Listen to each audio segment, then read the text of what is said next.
दोस्तो, वॾे अफ़सोस सां चवणो पवे थो त सिंध जे करप्ट हुकुमराननि जे ग़लति पॉलिसियुनि जे करे ख़ुशहाल सिंध जा माण्हू बदहाल ज़िंदगी गुज़ारण ते मजबूर आहिनि।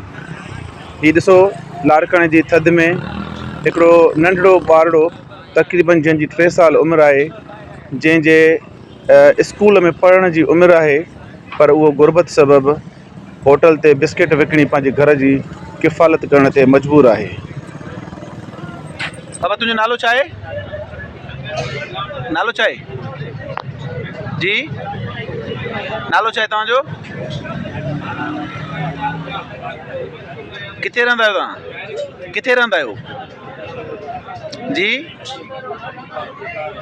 दोस्तो, ॾिसो त हीउ नंढड़ो ॿारड़ो आहे जेको मुकमल तौर ते सही नमूने पंहिंजो इंट्रोडक्शन बि नथो कराए सघे, ॻाल्हाए ॿोलाए बि कोन थो सघे नंढड़ो ॿारड़ो। पर अफ़सोस इन ॻाल्हि जो आहे त सिंध हुकूमत जा जेके हुकुमरान आहिनि उन्हनि एतिरी करप्शन कई आहे जो हू कखपति मां लखपति ऐं करोड़पति अरबपति बणिजी विया आहिनि। पर सिंध जो ग़रीब ऐं मज़लूम आवाम जेको आहे उहो 2 वेला मानी कोन थो खाई सघे। 70% खां वधीक मां सम्झां थो सिंध जी आबादी गुरबत जे लकीर खां हेठि आहे।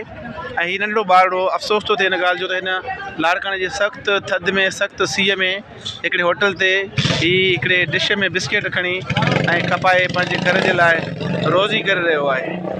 हूअं त सिंध हुकूमत हिकिड़ो कानून पास कयो आहे त चाइल्ड लेबर जेको आहे उन ते पाबंदी आहे, पर हीअ बि हिकिड़े क़िस्म जो ॾिसो तव्हां लेबर आहे।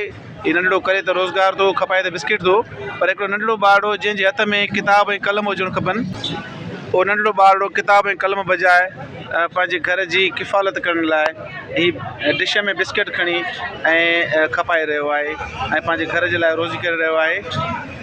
सिंध जे हुकुमराननि खे शर्म अचणु खपे, सिंध जे हुकुमराननि खे ॿुॾी मरणु खपे जो सिंध में एतिरी करप्शन करे सिंध खे तबाह ऐं बर्बादु कयो वियो आहे। सिंध जा माण्हू बुख ऐं बदहाली जो शिकार आहिनि ऐं हीउ नंढड़ो ॿारड़ो पंहिंजे घर जी किफ़ालत लाइ बिस्किट खपाए पंहिंजे गुज़र सफ़र लाइ जेको आहे सो महिनत करे रहियो आहे।